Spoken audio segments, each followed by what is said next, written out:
ఒక తండ్రి ఒక కొడుకుని ఇలా అడుగుతారు, నువ్వు పెద్దయ్యాక ఏం చేస్తావురా?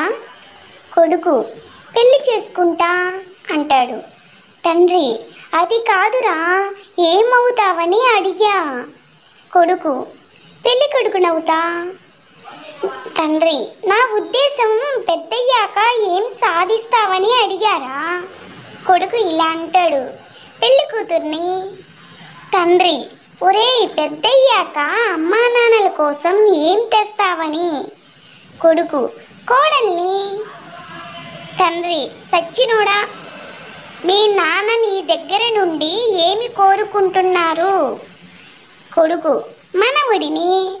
ఓరి దేవుడా, ఇంతకి నీ ఆశయం ఏంటిరా అని తండ్రి అంటాడు. కొడుకు, మేమిద్దరం మాకిద్దరం. బాగుందా పన్ని వీడియో? ఫుల్ కామెడీగా. మా వీడియో నచ్చినట్టయితే స్మైలీ రత్న ఛానల్ని సబ్స్క్రైబ్ చేయండి, లైక్ చేయండి, కామెంట్ చేయండి ఫ్రెండ్స్. Thank you.